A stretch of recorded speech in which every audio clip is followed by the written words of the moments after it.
on a seat at the Human Rights Council in Geneva. I don't think that person was seated. Okay. And I think there is a problem with those guys because these young people, they are so brilliant. They have been informing everybody what we are doing here. Now, if Muturi comes and tells the country that, wait a minute, this abduction thing, we need a solution. And then you fire him.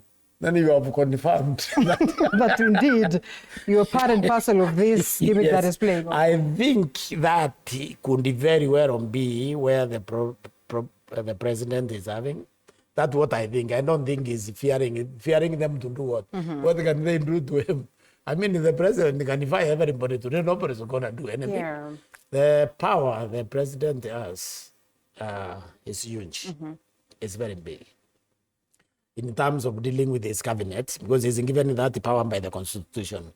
He hires and he also fires. So he can do it. I think there has to be something else outside here that is now making him slow down. And maybe we are seeing a president who's upholding democracy and allowing for... No, yeah, exactly. Allowing the internal dissent. Absolutely not. President William Ruto is not democratic at all. Let us not flatter him with that. You have seen the purge in the two houses of parliament, people who are dissenting. You have seen how they have been removed from very critical positions in parliamentary leadership.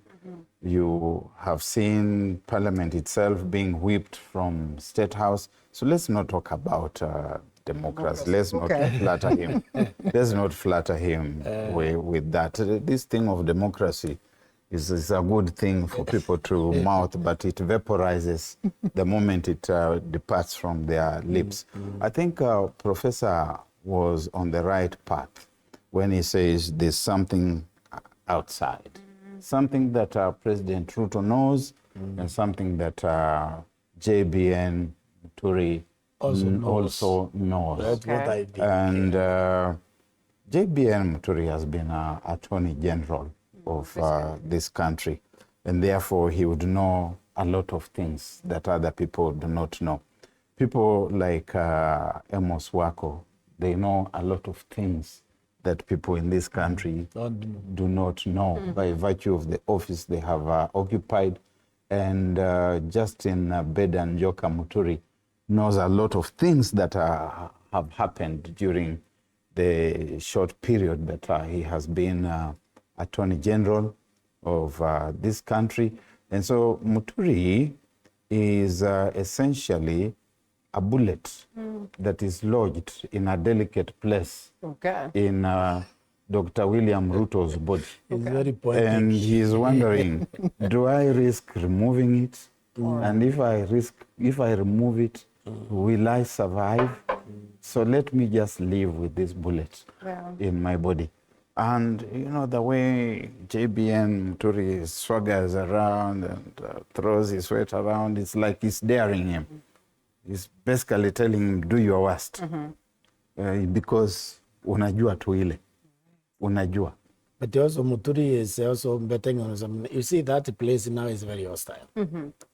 The whole region, the whole mountain, I told him very long time ago, the mountain will be the first to leave the UDA government.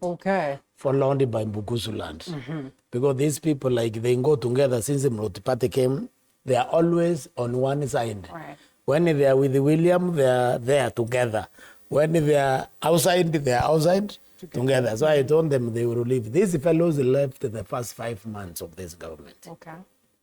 And once they leave, they can come back. They don't come back. They are gone. They've gone. The Mbukusus, though, I can tell you also clearly, they also left. Together, yeah.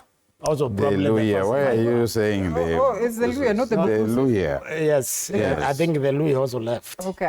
So he knows, Muturi knows that, and he knows that Gachagua was nothing until he was impeached. Because when the people left, they left both Ruto and Gachagua. Now Gachagua is following them. He's following the people. He's following the people.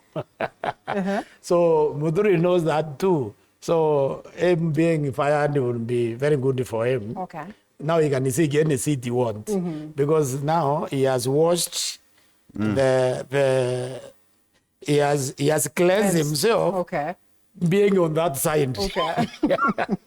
So the mountain, the way they think is very interesting. Okay. They don't have a leader. They never hand one. Right. They never follow a person. And it's like they communicate, I don't know how.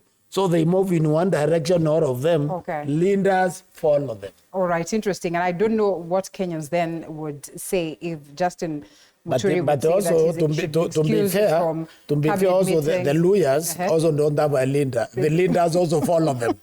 Yes, and as we come to a close. And I think Musalia Mudavadi and Moses Wetangula might fail to catch up with us. With the Luhyas. Yeah? Because the train left the station long ago. Gentlemen, I hope I can invite you here someday so that we can talk about the politics of tribe, ethnicity, and regions as we would want to, because then it's also very important. But as we come to a close, what do you make of the anticipated visit by the president, who has called leaders from the mountain to speak to them, to just get to know whether the ground is safe, and the former deputy president as well has called his allies, in preparation for the very same visit? You see, it's going to be a litmus test, really.